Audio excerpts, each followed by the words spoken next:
Bismillahirrahmanirrahim. Alhamdulillah, salatu wassalamu ala Rasulillah wa ba'd. Perbincangan kita dalam rukun haji yang kelima. Rukun haji yang kelima iaitulah bercukur atau bergunting. Bercukur atau bergunting, kita dah sebut tadi apa makna cukur. Cukur tu maknanya keluar gugur rambut. Palai kurang tu tak mahu palai kurang. Kita naknya semua sekali. Palai kurang tu dalam kitab fiqh. Dalam kitab fiqh ni dia main dari sudut bahasa. Dalam sudut bahasa, satu tu sikit, dua tu tak banyak lagi, tiga tu dikira jamak. Jamak plural. Jadi duduk di bahasa. Jadi kita dalam segi ibadat ni tak apa sedap kalau cakap bahasa saja. Kita pergi kepada apa yang dibuat oleh Nabi sallallahu alaihi wasallam. Nabi kita ajar, bila dia gunting semua sekali rambut. Gunting tak apa, tapi biar gunting semua. Jangan main tiga orang gitu tak. Kalau cukur semua juga. Itu dipanggil. Dari segi tarikhnya kita telah tahu dah, menggugurkan menanggalkan sekurang-kurangnya 3 helai rambut di kepala. Itu yang paling kurang kita kena buat. Yang afdalnya bercukur bagi lelaki, bagi wanitanya tak ada cukur, ada gunting saja. Cuma sedikit perbincangan, kalaulah kita pergi tu umrah tamattu', depan kita ada haji. Jadi yang baiknya kita gunting dulu untuk umrah. Cukurnya kita akan tunggu waktu haji nanti. Bila haji yang besar sekali itu habis. Kembali kepada asal. Sebagaimana yang Allah Ta'ala, Nabi kita sallallahu alaihi wasallam gambarkan bahawa orang yang keluar daripada Arafah tak ada dosa ni seperti keluar daripada perut ibu dia. Jadi kita bila keluar daripada perut ibu, tidak kita cukurkan kepala anak kita tu. Cukur belakang. Kalau istilah orang Melayu kata cukur jambu, ni tidak cukur jambu, cukur semua sekali. Jadi kita tahulah waktu bercukurnya pada selepas kita balik daripada Arafah, Muzdalifah, kita cukur. Dan bila bercukur, orang itu jadi tahallul. Tahallul awal dan tahallul tsani. Perbahasan tentang tahallul kita sudah bincang. Jadi maksud bercukur itu iaitulah menggugurkan rambut kepala sekurang-kurangnya 3 helai. Saya tak nak 3 helai itu, saya nak kalau gunting semua sekali. Dia kata mahal ustaz. Pergi ke kedai gunting dekat masjid tu, gunting 10 rial, cukur 5 rial. 10 rial ni banyak lah. Sikit nak banding dengan pahala ya Allah beri kepada kita. Itulah yang kita letih. Mahalnya cukur 10 rial. Mari daripada Malaysia ke Mekah berapa bayar? Kita tak kira hak tu lagi mahal. Bila nak sampai kesempurnaan bab ni, mikir pula 10 rial nak mahal. Hak lain kita kira kecil belaka. Jadi duk kira hak tu. Kira hak besar tu. Jadi kita sudah bahas ni tadi tentang bagaimana cara nak bercukur. Kita cukur semua sekali. Bagi wanitanya bergunting hanya setakat ujung jari saja. Bagi orang botak, sunat kita habiskan lalu pisah atas kepala dia. Jadi waktu dia ni lepas tengah malam lah, sebagaimana yang kita tengok. Ini jemaah kita yang dulu ni. Sama-sama dia iaitu. Jadi jemaah Haji Ashar ni. Jadi sesiapa yang ada kepakaran bagi cukur ni, bawa pisah banyak-banyak. Sama ada nak ambil upah pun boleh, nak sedekah pun boleh. Tak apa, kalau kita sini pakar bagi cukur ni, tidak kata syarat ada kedai gunting. Jadi kita cukur sama-sama sendiri. Itu sama dia iaitu cukur tu. Jadi sunatnya kita nak cukur, kita cukur belah kanan dulu. Kan gambar tu, ambil belah kanan dulu, sebelah ni. Lepas tu baru pergi sebelah kiri. Jemaah Haji Ashar ni alhamdulillah, tengok tu. Saya sudah campaign dah. Orang yang tak botak tak boleh masuk dalam kumpulan gambar kita ni. Siapa begitu sekali. Hak botak je boleh masuk ni. Hak tak botak jangan masuk. Duduk luar dia. Dia kata nak muka gambar bila ustaz? Kata lepas ni. Dalam di Mina ni tak boleh. Ni kumpulan-kumpulan yang dapat doa 3 kali Nabi kita doa. Rahimallahul al-muhalliqin, orang yang bercukur. Cukur belaka. Apa yang peliknya? Saya kalau rombongan kita ni ada orang besar, ada datuk siapa, kita campaign datuk dulu. Kalau datuk tu buat hak kapur ni tak saya cukur malu. Jatuh standard betul tak? Jadi dalam haji ni tak ada datuk siapa lah. Wakil rakyat ada, pensyarah ada, profesor ada, semua ada. Ahli-ahli jutawan pun ada. Jadi tak ada masalah. Semua sekali cukur kepala kerana kita nak ambil yang paling afdal sekali. Jadi ada juga setengah muslimat itu ni, suami mari, dia tu ustaz saya nak cukur dah. Hajah tak apa bagi pula. Dia sandar ke hajah dia. Saya tanya Hajah kaunseling kata, Hajah pernah tengok kau tidak hak asli kekanda haji ni? Dia kata tak lagi. Jak zaman mula-mula nak jadi suami dulu pun. Kalau tanya nak jumpa tu kak habis masa tu minyak bel cream kau apa nama? Tak yang zaman dulu kan. Lo ni macam minyak rambut dah. Bercetak terboje mari dak. Pas nikah tak aja kelis harga asli. Jadi bila nak tengok ni? Bila lepas kita tahlul biar nampak hak asli tu. Seperti hari yang dilahirkan oleh ibunya. Cantik kan tu. Jadi motivasi awal-awal lagi kita pakat cukup. Ustaz dia pun mula startnya tu. Kalau ustaz tak cukup jadi ni kata nak tengok siapa dia. Alhamdulillah setakat kita motivasi ni boleh kata peratus yang cukup tu tinggi sangatlah. Sampai dekat 99%. Ada seorang yang tak cukup dia mari minta maaf sebab kepala dia ada masalah. Kata dia adalah yang alasan-alasan dia kata saya tidak jadi masalah. Cumanya harapan saya kalau boleh kat jemaah yang saya pimpin ni selama 40 hari dalam haji ni biar 100% cukup. Jadi setakat ni kejayaan tu memang tinggilah, 99% sudah berjaya. Yang tak cukup tu ada alasan tersendiri. Jadi tuan-tuan jangan duk bimbang lah. Jangan duduk rasa tak penting cukup ni, jangan. Kita cukup ni nampak simple. Simple tak simple nampak. Tapi nak lawan nafsu tak si cukup. Pasal apa tak nak cukup? Saya ke rambut naik ke tak naik? Lainlah kalau kita cukup hari ni, balik lepas haji ni kalau 20 tahun lagi hidup pun memang tak ada rambut dah. Kena pakai serbai semua. Munasabah juga dah. Kena mikir panjang, kena ijtihad tak mudah lepas tu. Pas maya istikharah nak aku ni klik ni tak ada rambut dah ni. Nak pakai piah semua ke dak? Dak, ni tak ada balik lagi. Kalau kita nak sampai Madinah tu kena gunting pulak nak balik tu. Sebab naik pulak dah rambut. Kena rasa jenis rambut lebak pulak ke. Kena nasi minyak kambing hari-hari naik semetai rambutnya. Baiklah. Jadi tengok ni, kenangan begini ni comel. Hak ni hak tahun 2000. Selalulah boleh katakan setiap tahun kita kempen jemaah kita bercukur kerana nak ambil yang afdal, yang terbaik. Rukun yang bak cukur ni ada soalan?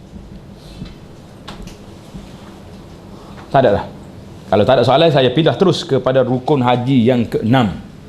Iaitulah tertib pada kebanyakan rukun. Jadi tertib pada kebanyakan rukun. Kita tengok sini. Rukun haji adalah dikerjakan dengan tertib pada kebanyakan rukun. Didahulukan niat dari rukun lain. Hak ni tak boleh tukar. Niat mesti kena dulu. Yang kedua, yang boleh kita tukarnya sa'i. Boleh tukar. Sa'i haji boleh dibuatkan sebelum wukuf. Begitu juga bercukur atau bergunting boleh dilakukan selepas wukuf apabila telah masuk waktu dan sebelum tawaf rukun. Yang nak gunting dulu boleh sebelum kita pergi ke tawaf. Itu di antara perkara yang boleh kita tukar. Jadi ringkasannya segala rukun-rukun haji dilakukan secara bersusun bermula daripada niat ihram, wukuf di Arafah, tawaf ifadah, sa'i dan bercukur. Jadi itu asalnya tertib macam tu. Tapi kalau nak berlaku sedikit pertukaran, ada di antara rukun-rukun haji yang boleh dilakukan tanpa perlu mengikut tertibnya seperti melakukan sa'i sebelum wukuf di Arafah, sebelum tawaf. Jadi sa'i boleh, sa'i je yang boleh pergi dulu. Kemudian bercukur, bergunting sebelum melakukan tawaf ifadah dan sa'i. Jadi boleh ada tempat tukar. Kita tak tawaf lagi, kita cukur dah. Sebab kata kita sudah masuk waktu dah, kita di waktu kita di Mina tadi. Ni carta ni agak kelang kabut lah sikit, jadi kita tengoklah urutan dalam melakukan ibadah haji. Jadi saya dah sebut tadi cara pertukaran tu berlaku di mana apabila kita nak buat nafas awal tadi, nak buat apa tahallul awal dengan tahallul sani tadi. Dalam carta dia tu sudah ada bagaimana cara kita nak buat. Jadi kita hak ni kena detail sikit lah. Kita pergi kepada rukun haji telah selesai. Berapa kita ulas sekali lagi rukun haji berapa? 6 perkara. Yang pertama niat. Yang kedua wukuf di Arafah. Yang ketiga tawaf. Yang keempat sa'i. Yang lima bercukur atau bergunting. Yang keenam tertib pada kebanyakan rukun. Jelaslah kepada kita tak? Kalau ada soalan apa-apa sebelum saya pindah ke wajib haji. Ada soalan ke dalam bab rukun? Jelas dah tak? Sebab setiap tempat step tu kita dah berhenti tanya soalan dah. Baiklah, kita berpindah kepada wajib haji. Wajib haji ada berapa? 6 perkara. Yang pertama berniat di miqat. Yang kedua, menjaga larangan ihram. Berapa perkara? 13. Yang ketiga, bermalam di Muzdalifah. Yang keempat,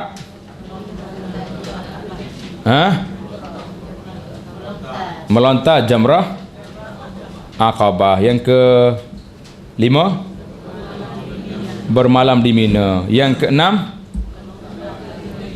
melontar 3 jamrah pada hari 11 dan 12 atau terus kepada hari 13. Silah itu tak? Boleh masuk dah?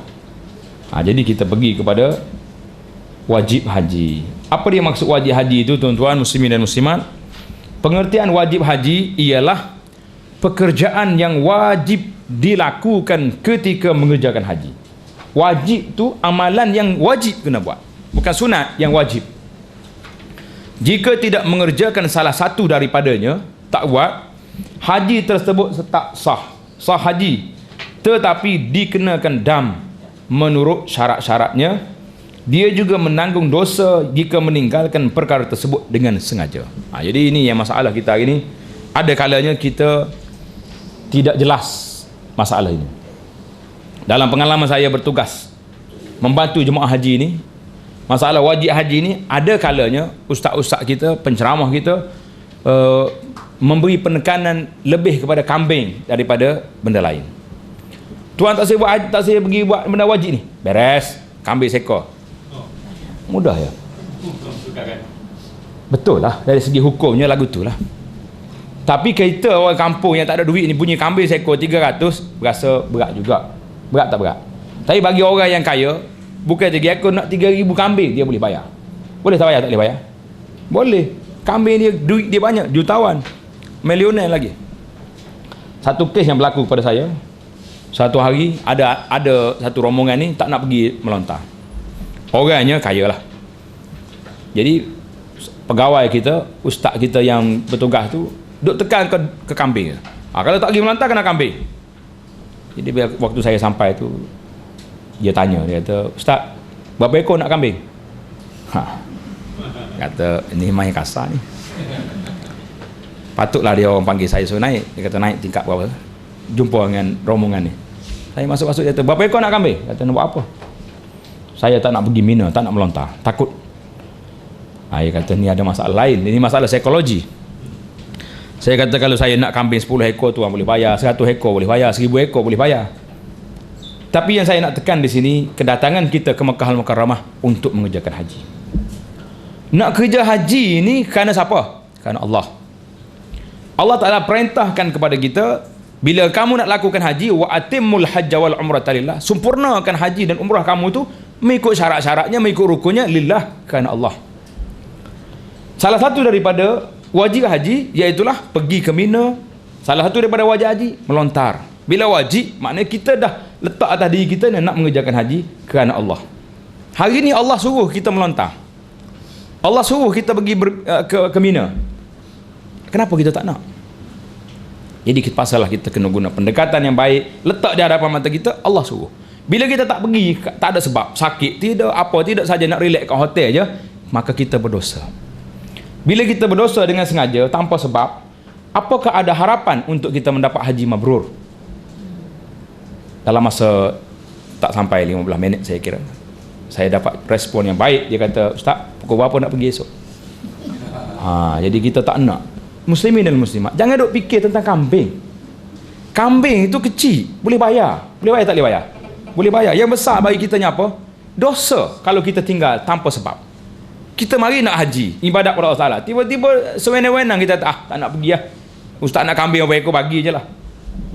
Semua orang boleh bayar, orang kaya boleh bayar, ya sesok boleh bayar, sekat 300 tak boleh bayar? Boleh bayar. Tapi yang kita nak dalam konsep ibadat ini, iaitulah taat kepada Allah. Ini falsafah haji. Falsafah haji mengatakan bahawa haji itu sendiri, semua amalan-amalan yang kita buat, yang saya sebut daripada awal tadi, haji ini kerja, bukan membaca. Baca tu nak faham macam mana nak kerja. Itu baca tu macam kita baca katalog lah. Yang kerjanya buat kerja. Jadi bila kita tak di sini, kita lebih menekankan kepada haji adalah taat. Sehingga Nabi mengatakan tawaf, melontar, sa'i, wukuf. Tujuan semua ni liiqamati zikrillah, tujuannya nak menghidupkan zikir, ingatan kita kepada Allah Subhanahu Wa Taala. Jadi masalah wajib haji jangan mudah-mudah. Jangan duk main kambing-kambing je. Tak. Dosa tu yang pertama. Tak buat apa sebab? Tak ada sebab. Berdosa. Jadi bila letak situ, insya-Allah tuan-tuan akan terasa bahawa penat sikit ke, sakit kaki ke. Kalau kita rasa susah nak klik, nak pergi ke balik ke Mekah, nak pergi ke Mina semula payah. Jalan jauh, tak usah balik. Duduk dalam kemah di Mina tu. Oh, dia kata makanan tak sedap Ustaz. Kalau makanan sedap macam tempat saya tak apa. Kita kena ingatlah semua itu adalah Allah Ta'ala nak uji kita. Uji tak uji? Kalau kita sedap banyak mana pun, tanya kita masuk hospital tu sedap pakai? Tengah pening kepala berdemar tu sedap pakai? Tak sedap, pahit mulut. Pahit mulut tak? Tak sedap. Tak usah duk kata apa. Jangan cakap kita lebih daripada yang sepatutnya, insya-Allah. Jadi apakah amalan-amalan yang termasuk dalam perkara-perkara wajib haji? Jadi bila sebut wajib haji tadi, kita dah sebut dah amalannya berapa perkara? 6 perkara tadi yang kita wajib haji, 6 perkara. Kita akan masuk satu-satu. Yang pertama sekali, wajib haji yang pertama, berniat ihram di miqat. Di mana? Berniat ihram di miqat. Ini cantik. Rukun haji yang pertama apa dia? Niat ihram, niat sendiri. Jadi di sini kita akan selalu tanya tadi. Jemaah haji kita yang lepas dia suka tanya. Saya tanya dia, nak berniat ihram di mana? Jadi ada 2 tempat. Kalau nak niat ihram, niat di hati. Tempat niat ihram di mana? Di miqat. Lain. Niat tu di hati. Saja aku mengerjakan haji. Tempat nak berniat tu di mana? Di miqat. Itu nyari wajib. Yang di hati itu rukun. Jadi beza. Kalau kita klik fikir lepas ni, yang mana nak beza macam mana wajib dengan rukun? Jawabnya yang wajibnya di tempat itu, miqat itu, atas kapal terbang ke di Madinah ke, yang wajib, yang rukunnya dalam hati. Itu beza dia. Berniat ihram di miqat. Jadi miqat ni apa dia? Miqat tu maknanya tempat atau masa untuk niat ihram atau haji. Jadi miqat di sini ada 2. Miqat ada berapa? 2. Satu dia panggil miqat makan. Makan tu makna tempat. Miqat makan ni kalau kita belajar bahasa Arab. Satu lagi dia panggil miqat zaman. Zaman, miqat masa. Untuk umrah satu je miqat. Miqat makan, tempat saja. Masa tak ada. Bila-bila nak pergi buat umrah boleh. Sekarang boleh, Ramadan boleh, musim haji boleh, musim apa pun boleh. Tetapi haji tidak. Kena ada waktu kita berniat di mana? Di miqat. Jadi miqat ini terbagi kepada tempat. 2. Yang pertama tempat, yang kedua masa. Saya ambil yang pertama dulu. Masa mengerjakan haji bila? Daripada 1 Syawal sehingga 10 awal Zulhijjah. Jadi lepas pada masuk waktu subuh hari 10 Zulhijjah itu sudah tamat waktu niat haji. Adapun umrah, waktu miqat zaman ni tak ada. Terus je bila-bila masa nak. Baik. Miqat makani, miqat tempat. Tempat ini ada 2 kategori. Yang pertama jemaah luar Mekah. Macam kita ni dalam Mekah ke luar Mekah? Luar Mekah. Mari daripada Malaysia, daripada England, daripada London semuanya, daripada Amerika, Eropah ke berapa nama ni, Indon, semuanya luar miqat. Oleh kerana kita luar miqat, maka kita miqat yang telah ditentukan oleh Nabi SAW ada beberapa tempat. Yang pertama sekali dipanggil Qarnul Manazil. Qarnul Manazil. Yang kedua Yalamlam. Yang ketiga Juhfah. Yang keempat Zatu Irqin. Yang kelima Abyar Ali ataupun Zul Hulaifah. Zul Hulaifah ni yang paling jauh sekali jarak dia, tengok dalam kedudukan dia. Zul Hulaifah dengan Mekah lebih kurang dalam 450 atau kurang sikit kilometer. Jadi lain dekat. Macam Qarnul Manazil 94 kilometer. Dekat. Ini jarak dia. Jadi Qarnul Manazil bagi kita yang nak pergi Mekah terus dengan kapal terbang, kita kena niat di mana? Di Qarnul Manazil. Sebab kapal terbang kita mari daripada sini terus ke Jeddah. Qanu manazil. Jadi kalau orang dulu, tok nenek kita pergi Mekah dulu, naik kapal laut, dia niat di Yalamlam. Yalamlam. Dia tepi ni, Yalamlam ni mai ikut laut, tepi tu dia niat situ. Kita atas kapal terbang naik ni. Bagi kita yang pergi ke Madinah dulu, kita akan niat di Zulhulaifah atau Bir Ali. Itu miqat. Dia panggil miqat makani. Jadi sesiapa yang lalu kawasan miqat ini, dia tak berniat, maka dia berdosa. Kerana sebab apa berdosa? Sebab dia telah tinggal salah satu daripada wajib haji. Wajib haji berniat di miqat. Bagi kita yang duduk di luar, setelah kita masuk ke Mekah, sekarang ni miqat kita sebagai miqat orang Mekah. Faham ke tidak? Faham. Kalau kita duduk di Mekah, kita telah selesai dah kerja umrah tamattu'. Kita nak buat haji, kita kena niat di mana? Niat di Mekah. Tak ada apa. Tengok ni. Haji, niat dia di tanah haram, di tempat tinggal di hotel kita. Niat situ ya. Habis, mudah. Kalau nak buat umrah pula, kita kena keluar ke tanah halal. Jadi tanah halal yang paling dekat dengan Mekah, nama dia At-Tan'im. Tan'im dengan Masjid Haram tu lebih kurang dalam 7 km saja. Itu yang paling dekat sekali. Itu yang ramai orang pergi niat umrah situ. Ataupun Hudaibiyah 22 km. Sumaisi lebih kurang juga. Ja'ranah jauh 20 km lebih, tapi sempadan dia hanya di Asy-Syara'i lebih kurang dalam 16 km. Semuanya jauh. Yang kesimpulan kitanya, orang nak buat umrah duduk di Mekah dah, dia kena keluar ke tanah halal. Orang yang mari luar duduk di tanah halal dah, tak payah masuk. Kita niat di tanah halal dan kita masuk ke tanah haram. Jadi kalau orang tanya kita, apa benda yang kita wajib kena campur di antara halal dengan haram? Kalau makan, campur halal dengan haram, jadi haram ke jadi halal? Haram. Kita tengah buat surau satu kawah, kacau daripada pagi sampai zuhur, dekat nak zuhur mari kata puru masuk plop dalam tu. Boleh makan tak boleh makan? Habis dah kita. Assalamualaikum, kacau saja. Itu di antara halal dengan haram tak boleh campur. Ada satu tempat, tuan-tuan kena ingat, wajib kena campur halal dengan haram. Dalam bab apa? Bab haji dengan umrah. Dia kalau balik ni boleh buat teka-teki. Siapa dia tahu? Ada juga perintah Allah Ta'ala kena campur halal dengan haram. Ni tak masuk dalam halal judi, haram terus. Ada lesen, tak ada lesen pun memang haram dah. Bantahan ni wajib kita kena bantah. Kalau tidak, celaru. Dunia hari ni celaru. Dalam khutbah saya cerita, tuan-tuan, kalaulah kerana takut orang berjudi haram kita bagi lesen, bagaimana dengan anak-anak yang anak zina banyak dalam hutan, dalam tong sampah sekarang ni? Apa kata untuk menyelesaikan masalah kita bagi lesen? Awak nak zina, ambil lesen, saya injek, tak mengandung 3 bulan. Lesen untuk 3 bulan. Lesen untuk seminggu kita bagi. Sesat, tak adalah buai anak sana sini sebab ada lesen. Boleh terima ke lagu tu? Tak boleh terima. Itu isu lain. Tapi kita ni isu lain pun kita kena bincang sebab isu umat Islam. Tidak sampai ni benda besar ni. Bagi saya anjida yang besar apabila kita main-main dengan hukum Allah Subhanahu Wa Taala. Baik. Sambil-sambil kita gurau halal dengan haram yang boleh campurnya. Bukan boleh campur, kena campur. Jadi kalau duduk, oleh kerana kita duduk di Mekah dah, pasal apa kita niat di Mekah haji? Sebab kita nak pergi ke Arafah. Arafah tanah halal ke haram? Tanah halal. Lepas tu dia panggil Al-Mash'aril Haram tu Muzdalifah. Mekah tu Arafah, Al-Mash'aril Halal, tanah halal. Jadi kita kena bayar.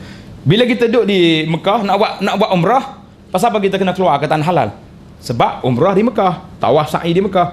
Jadi nak pergi haji, kenapa tak payah pergi ke Tan'im? Sebab kita nak keluar ke tanah halal. Mana tanah halal kita akan pergi? Arafah. Ingat tak? Arafah tu tanah halal. Baiklah, sesar dari situ. Bab miqat sesar. Kita akan pergi kepada nama tempat tadi saya ada sebut beberapa cara. Yang penting bagi kitanya masalah miqat ini, iaitulah tuan-tuan dan puan-puan kena berniat ihram di miqat. Semua orang yang nak pergi haji, nak pergi umrah, wajib dia berniat ihram di miqat. Tak boleh kata tak apa ustaz. Ini soalan yang antara soalan yang famous lah yang saya terima. Biasa orang perumahid dia kata ustaz, saya tak nak ihram hari ni. Habis nanti selesai haid saya ni 5-6 hari lagi di Mekah, nanti saya pergi Tan'im, saya niat. Boleh macam tu? Boleh ke tak boleh? Tak boleh. Sebab kita telah langkah miqat tadi. Tan'im bukan miqat. Tan'im tanah halal yang paling dekat. Miqat tu Nabi telah bersabda, hunna lahun. Bila Nabi sebut 5 tempat miqat ni, Nabi kata hunna lahunna. Ini bagi orang di kampung ini. Waliman ata alaihinna, bagi orang yang datang lalu ikut jalan ni, man aradal hajj wal umrah, orang nak haji dengan umrah wajib kena niat situ. Jadi tak kira orang haid ke orang tahu apa, asal dalam hati dia niat nak pergi Mekah, maka dia kena niat macam tu. Kalau kita terasa mungkin haid kita ni tak berhenti, maka ubat pun tak selesai juga, maka kita kena niat bersyarat seperti yang kita belajar pagi. Jadi sampai 5 hari tak berhenti juga, maka ubat pun tak irau juga dia, mari juga haid. Assalamualaikum, 2 jam lagi kapal terbang nak naik, nak pergi ke Jeddah, kita pun berniat buka ihram, tak ada apa-apa, pakai baju biasa, umrah ni tak ada apa-apa. Kalau tanya pergi mana? Pergi Mekah, jangan royak pergi umrah. Sebab kita buat umrah tak sudah. Umrah kita tak jadi sebab belum tawaf, belum sa'i, cuma dia niat ya. Jadi kita kena kata saya pergi ke Mekah, buat apa? Nak cuba buat umrah tak dapat. Baiklah. Ini di antara tempat-tempat yang kita nampak kedudukan miqat. Kemudian ni masjid-masjid yang biasa orang pergi niat umrah di tanah halal ni, iaitulah miqat umrah di Tan'im, miqat umrah di Hudaibiyah, miqat umrah di Al-Ja'ranah. Itu biasa dah orang pergi tu. InsyaAllah tuan-tuan akan sampai juga sini. Jadi kita tahu dah, tadi dalam penjelasan kita telah jelas, miqat itu zaman ni iaitulah masa, dan miqat makan ni iaitulah miqat yang telah kita belajar tentang tempat niat umrah, niat haji. Jadi hukum hakam berkaitan berniat ihram di miqat. Jadi yang paling afdalnya seorang itu berniat ihram di miqat, kerana Nabi SAW berniat di miqat. Jadi ada timbul soalan, kita nak niat di mana? Ada jemaah ni nak pergi niat di Masjid Nabi Madinah. Jawabnya tidak.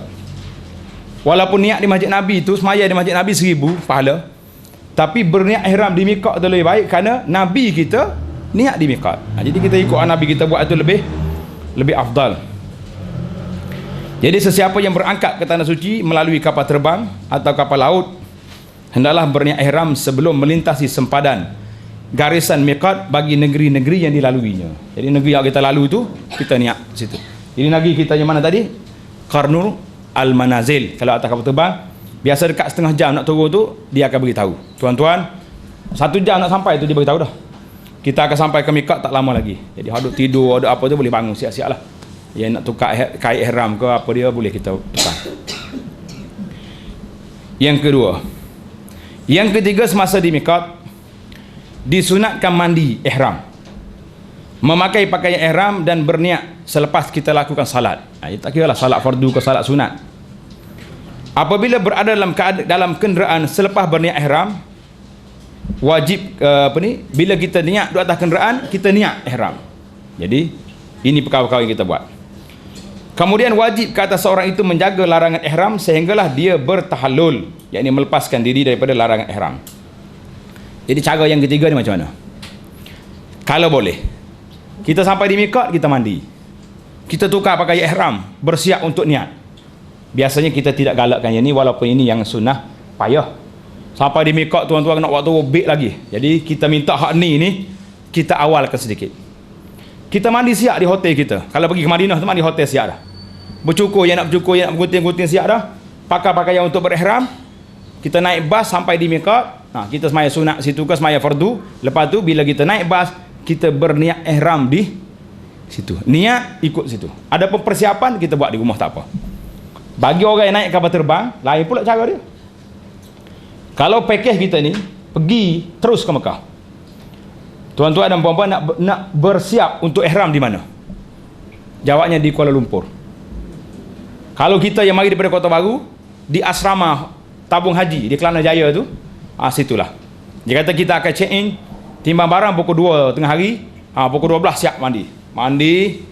Yang perempuan pakai kemas untuk ihram, yang lelakinya tukar dah kain di bawah ni tukar. Kalau nak pakai baju luar pakailah, tak apa. Untuk senang nak angkat barang, nak duduk atas kapal terbang lagi senang.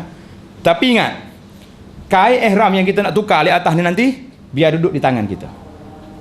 Jangan pula sampai tengah kapal terbang, Ustaz, saya tinggal kain ihram dalam beg. Sudah, apa nak buat kita masa tu? Jawab, dia pinjam kain tu olah orang, apakah? Jadi ingat deh, benda tu kena ada di tangan kita. Yang naknya, bagi orang naik kapal terbang, persiapannya awal lagi. Bagi orang naik di Madinah, maka dia siap di hotel dia. Jelas. Jadi itu dia cerita. Samalah yang kita betul. Ini gambar miqat Zulhulaifah ataupun Bir Ali yang ada hari ini dari udara. Habislah kita tentang yang pertama sekali, apa dia kita sebut tadi? Berniat ihram di miqat. Saya rasa sudah faham dah. Cumanya jemaah kita perlu jelas lah bahawa orang perempuan yang haid, yang nifas, yang apa saja pun dia kena niat ihram di miqat. Tak boleh tangguh-tangguh lagi ya. Ada juga dia kata kita buat-buat je pergi Mekah. Buat nak pergi jalan saja. Tapi kalau haid dia berhenti, dia niat ihram kat sana.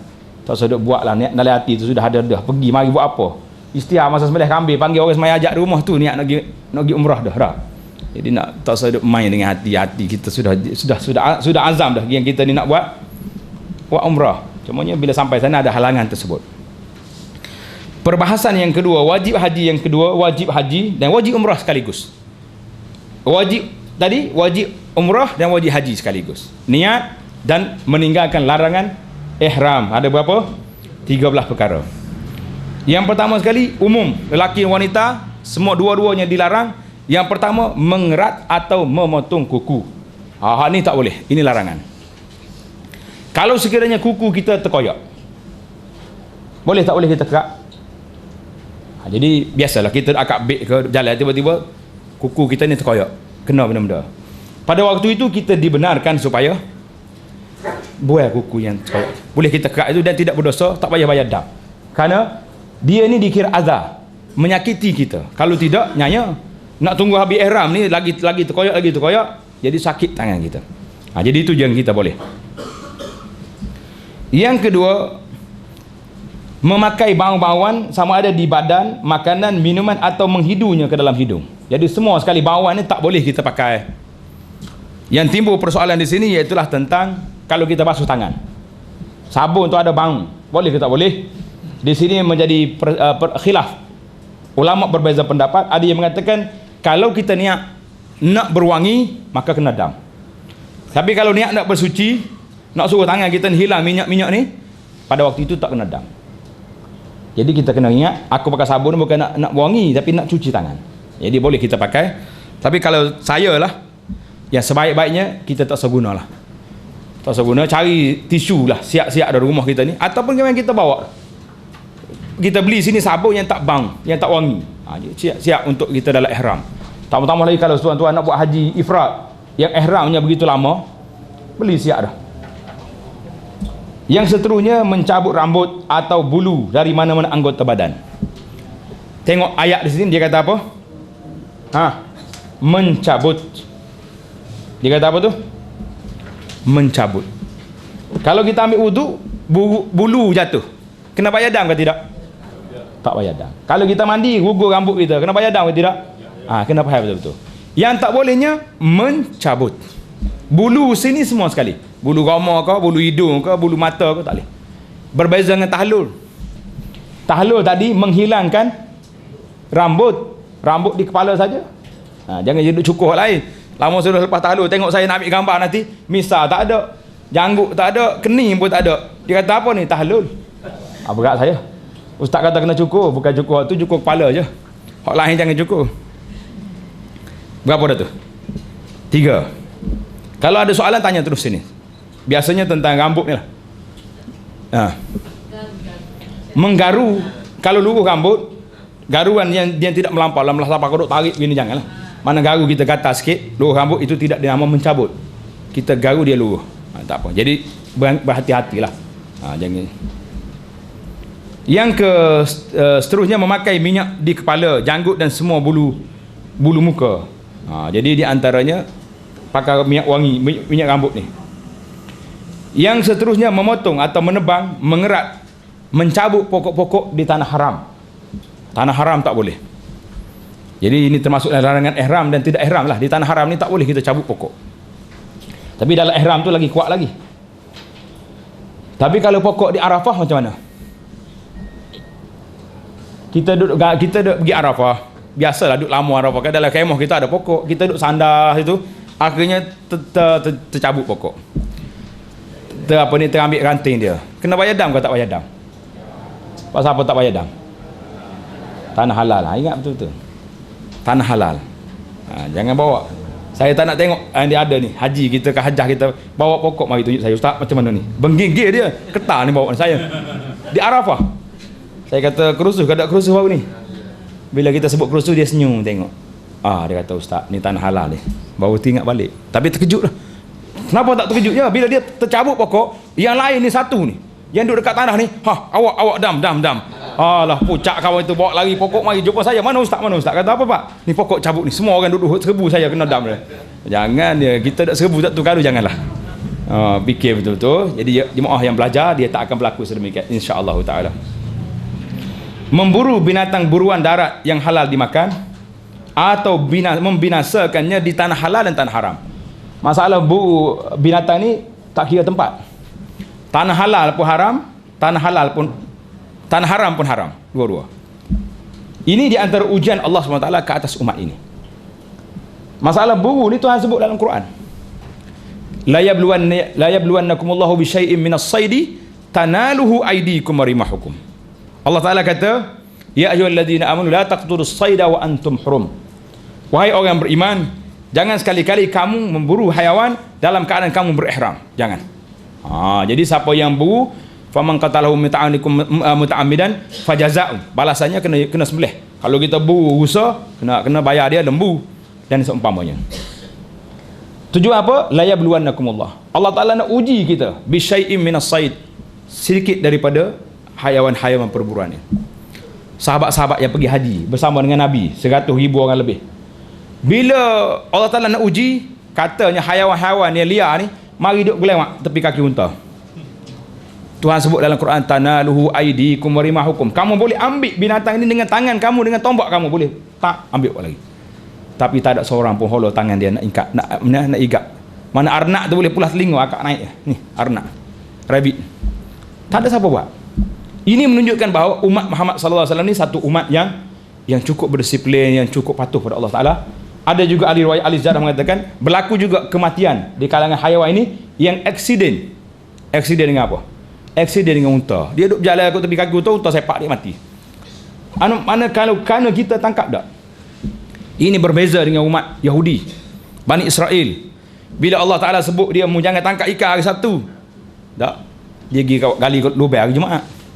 Hari Sabtu ikan masuk, duk rehat dalam tu, petang satu, dia pergi tutup lubang ikan nak keluar. Dia kata kami tak buat apa-apa, dia masuk dalam ni. Siapa suruh masuk? Hari Ahad, dia pergi ambil ikan. Dia kata hari Sabtu kita tak tangkap dia. Hari Ahad kita tangkap. Itu dia panggil buat helah, nak cari benda haram, nak halalkan benda haram. Kawan Allah Taala jatuhkan hukum yang kat atas mereka dengan begitu dahsyat. Kunu qiradatan khasiin, ada yang jadi kera, yang jadi monyet. Allahu akbar. Umat terdahulu. Tapi umat Muhammad sallallahu alaihi wasallam umat yang baik, tak ada yang buat kerja perangai macam tu insya-Allah taala. Barulah kita pergi kepada yang seterusnya, melakukan pendahuluan persetubuhan. Jadi bila kita ihram, isteri yang kita sayangi tu boleh tengok je. Tengok nak kenyuk mata pun tak boleh. Main-main jeli mata tak boleh. Tengok je. Macam tengok orang lain belum kahwin dulu. Tengok saja belah. Itu ujian Allah SWT kepada kita. Dia main kuti-kuti atas bah jangan. Saya cakap betul-betul.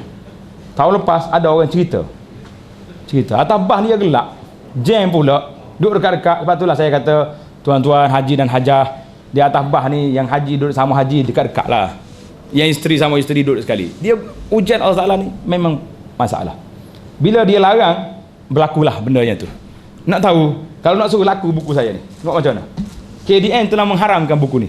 Harga 30, orang akan beli dengan 100 rial, 100 ringgit sebab dah haram. Kita pun bini kita masuk dekat rumah tak tengok-tengok pun dia, tak? Masa nak minum pun minum seorang, dia minum seorang, sama seorang ya. Saya masa pergi Mekah, Allah Ta'ala nak uji kita, nampak cantik pula dia kata. Ada seorang pakcik tu jumpa saya, dia tu ustaz betul lah. Bila Tuhan larang, saya tengok bini saya, dia ada cucu ramah dah. Kat rumah dia tidur dengan cucu dia, saya tak cari dia. Sampai di Mekah ni, nampak muda pula makcik tu. Aduh, naik taraf betul. Saya pun letih nak jawab tuan-tuan muslimin dan muslimat.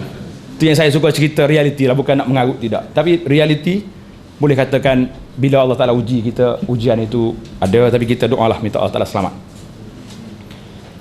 Yang seterusnya, larangan yang seterusnya ini bersetubuh. Tak ada satu amalan yang dilakukan oleh jemaah haji yang melibatkan hajinya batal kecuali dengan bersetubuh sebelum tahallul awal. Belum tahallul awal dia bersetubuh, maka hajinya fasik, hajinya rusak, dan dia kena ganti lagi tahun depan. Wajib ganti, dia kena bayar dam dia seekor unta. Jadi yang lain-lain tu tak terlibat dengan batal, kena bayar dam. Yang seterusnya berkahwin atau mengahwinkan atau menerima wakil kahwin, semua tak boleh. Jadi contohnya kalau kita duduk di Mekah, hari raya haji, kita masih lagi belum tahallul.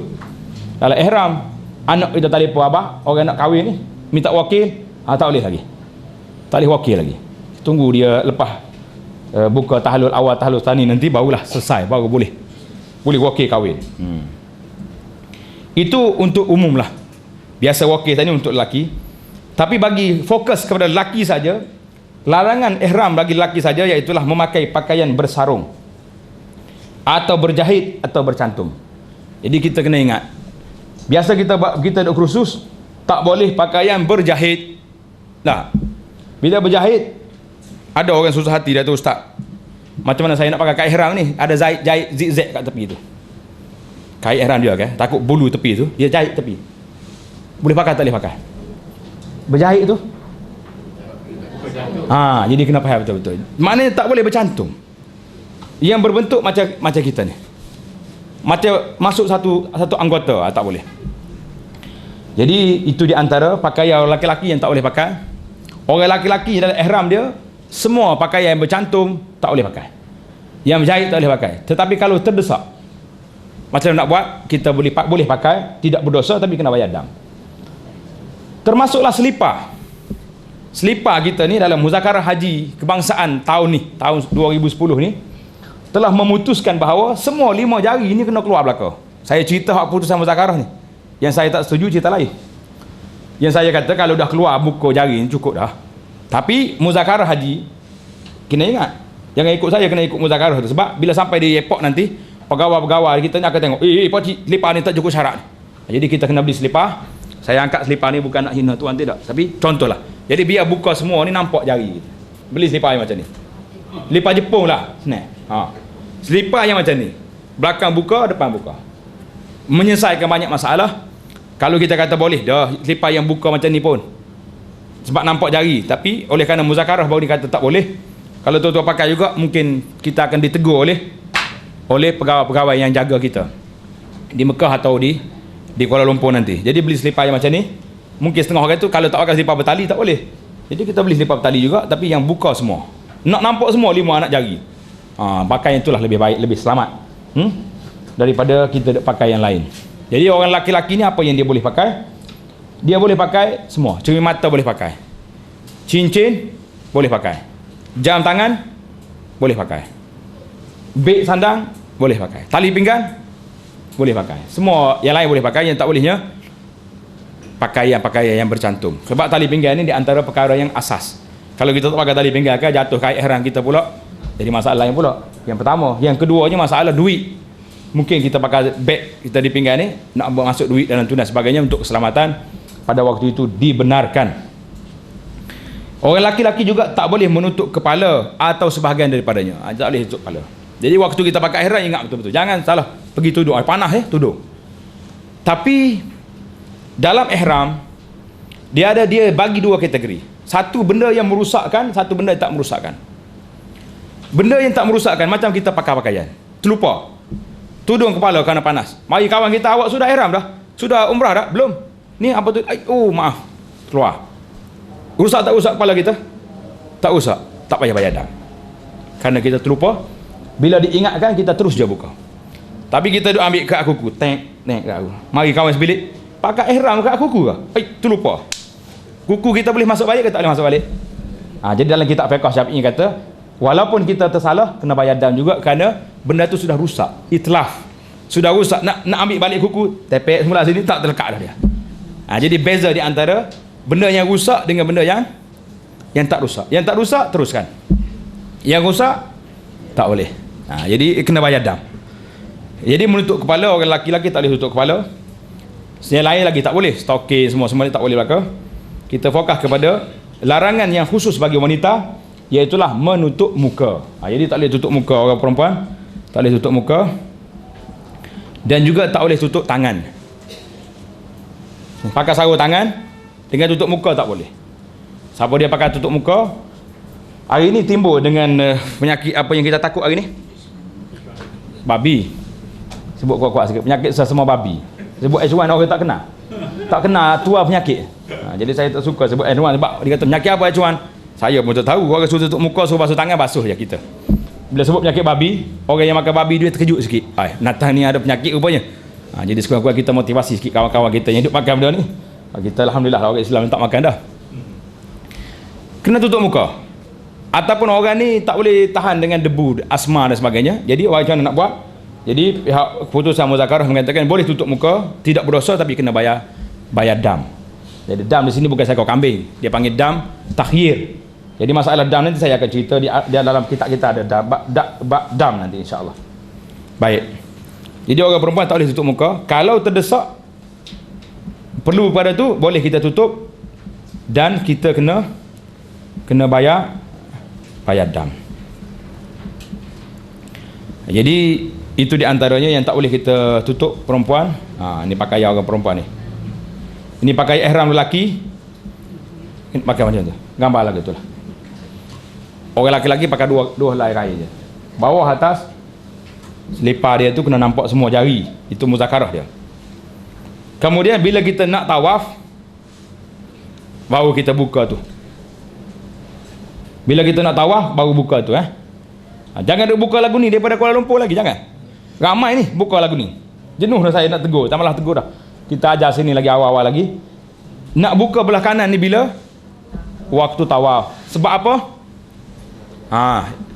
Cerita dah baru ni. Sebab apa kena buka bahu kanan? Nak tunjuk act ke orang kafir. Walaupun kafir tak ada, tapi kita tetap tunjuk act juga sebab nak ingat balik Nabi dulu bagaimana hampir-hampir dibunuh di situ tempat tawaf tu. Jadi kita kena ingat. Lepas je tawaf, tutup balik. Waktu nak sembahyang sunat tawaf, tutup semula. Orang perempuan, ini pakaian dia mudah, simple je orang perempuan, tak banyak-banyak. Pakaian yang tutup aurat. Yang pentingnya tak boleh tutup tangan dengan muka. Tak boleh tutup pergelangan sampai pergelangan tangan. Jadi kita belilah apa panggil stocking apa, yang tangan sampai sekat ni tu. Jadi sarung tangan tu boleh sekat. Jadi ini masalah aurat orang perempuan senanglah dianya. Dia tak boleh tutup muka dengan tangan dia saja. Yang lain tu semua kena tutup. Stocking boleh pakai, apa saja dia boleh pakai. Jadi masalah aurat orang perempuan kita kena perhati betul-betul lah. Waktu kita pergi haji kita tutup aurat, jangan balik pula tak tutup aurat ya. Kerana itu kewajipan. Ini di antara gambar-gambar yang menunjukkan gambar-gambar pakaian anak-anak kita hari ini yang tidak ikut syariat, yang tidak patuh syariat. Jadi insya-Allah gambar-gambar ni yang saya akan bagi pada tuan-tuan nanti. Insya-Allah kita akan ambil di tempat nak bagi nanti. Baiklah. Itu di antara larangan ihram kita ada berapa belas? 13 perkara. Jadi saya buka soalan tentang 13 perkara ni. Apa yang kita rasa nak? Sebelum kita berpindah kepada yang seterusnya dan kita akhiri majlis kita pada tengah hari ini.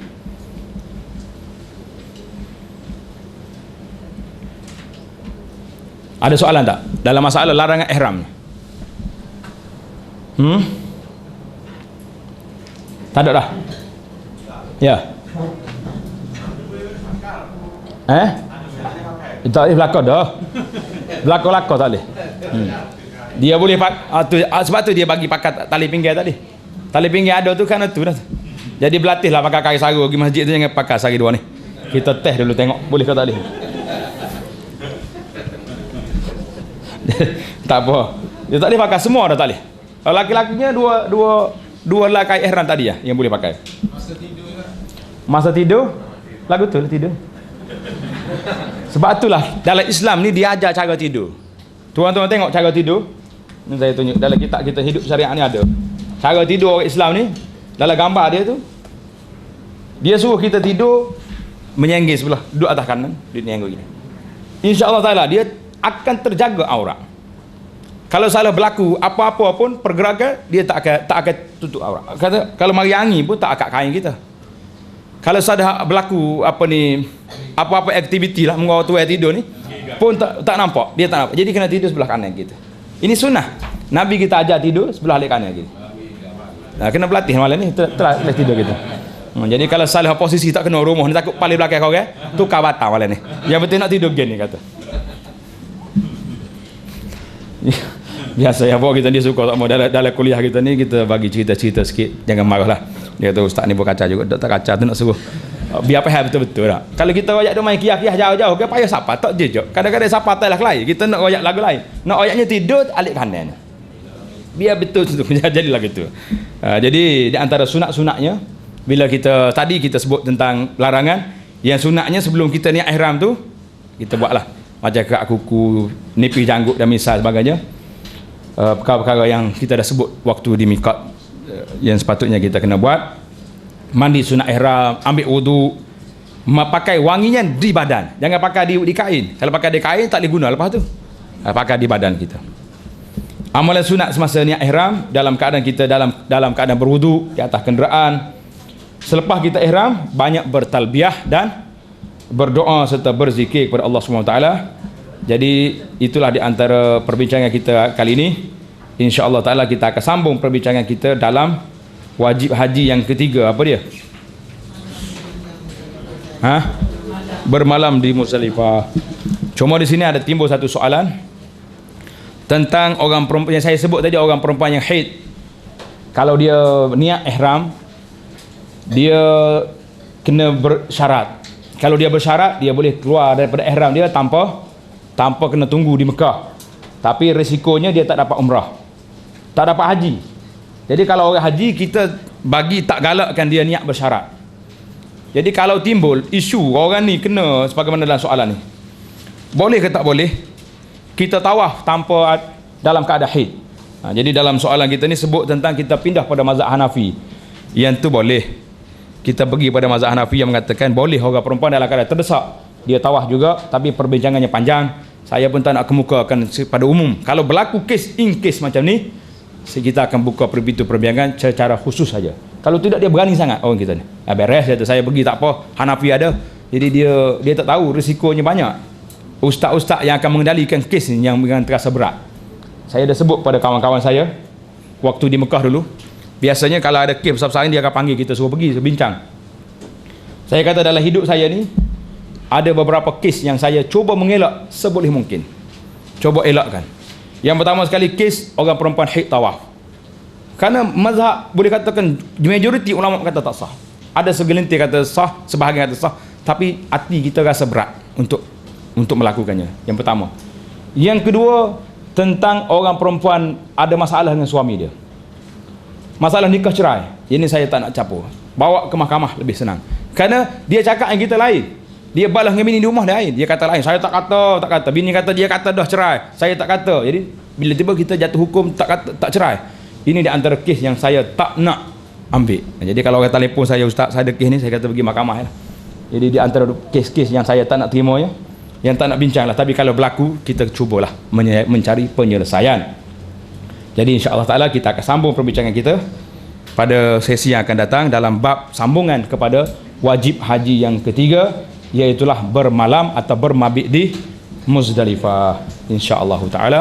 Sekian. Assalamualaikum warahmatullahi wabarakatuh.